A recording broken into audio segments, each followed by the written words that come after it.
Hi, this is Joan Jack from Atlin, BC via Barons River, Manitoba, and today I am going to be talking about new technology. So I accepted Ann Ball's challenge to practice my video skills and get used to technology. So as you can see, I'm not looking at the camera because I'm looking at the road. I always see these people making these videos in their vehicles and I'm wondering, how the heck do they do that? So I went into Trinity Technology today in Whitehorse, Yukon, and said, hey, I'm an older woman and I need some assistance in understanding how the hell it is people make videos in their vehicles. So I bought this little suction cup thing that sticks on my windshield, and I could just hear my children now thinking, oh my God, as if she's not a crazy enough driver now. But apparently, you know, as long as I've got both hands on the wheel and my eyes on the road, which I do, I can make these videos. So I've adjusted to the technology and I'm very proud of myself. I also bought a selfie stick for the first time. So I'm going to be doing selfies, videos holding the selfie stick. So we're just flying down the Alaska Highway here. Brian is snoozing, and we spent our day in Whitehorse buying a new hot water tank. And thank you to Tlingit Electric, Craig Walsh and Tony Welsh, who helped me, patiently guided us through buying the right things. And now we're going to go home, and Irv is going to help us install the hot water tank because we own our own home on reserve. So today's topic is about who am I? So, that is a tough question. I watched Teresa Finley's video earlier today, and it is really emotional thinking about who you are.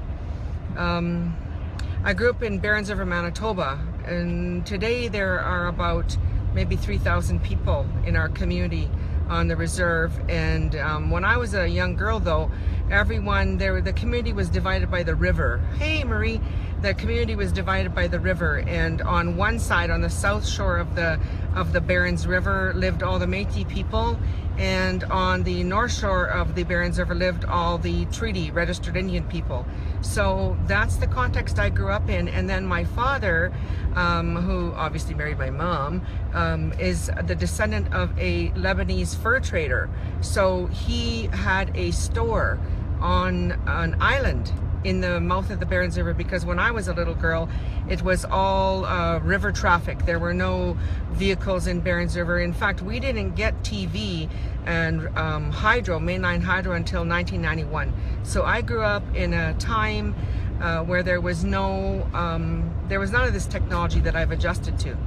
So we grew up in an island, and my mom is Ojibwe and has some Scottish ancestry as well.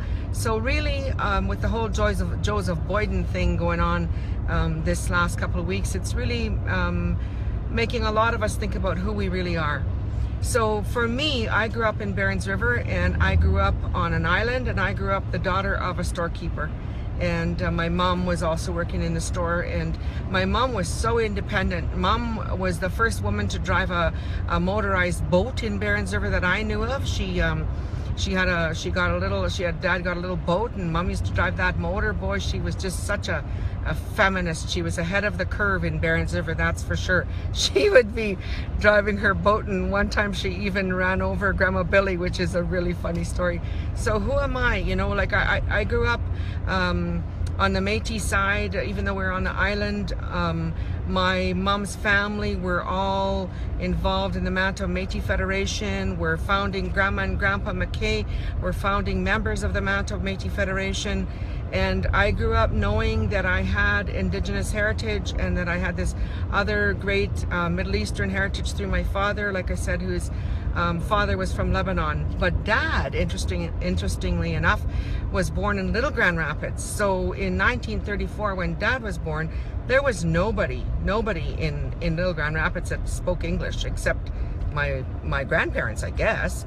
And Dad and all his brothers and sisters learned how to speak Ojibwe fluently. And my dad always says I'm Canada's truly only displaced person because he's fluent in Ojibwe. Like if you say to Dad, can you say $3,252.10? Man, he'll just say it.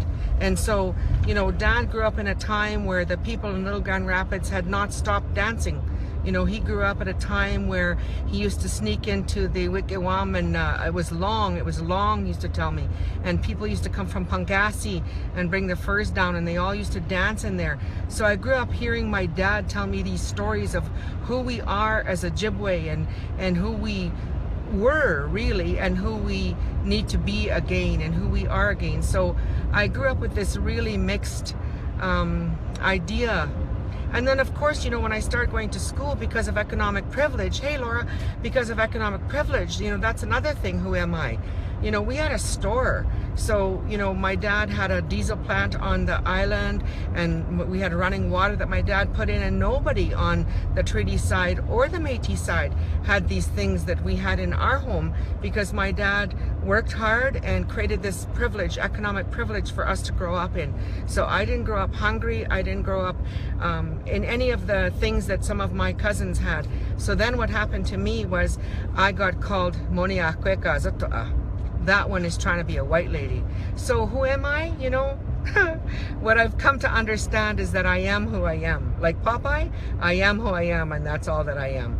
And I've since reclaimed my identity and figured all that out, and I am probably well past the 5-minute challenge. So I'm going to be speaking at Mo Monday, January in Vancouver, and I am going to share, and obviously I'm going to have to practice so that I cut it down, who I am. And I've been inspired to do that because of what's been happening with Joseph Boyden in the news this last couple of weeks. And I've been thinking, just in closing, I've been thinking a lot about Tobasani Kwetipan, who is Wab Kinu's father, and Diane Kelly's father. You know, I was called to the bar in Manitoba with Diane Kelly, who's also, you know, Wab's older sister.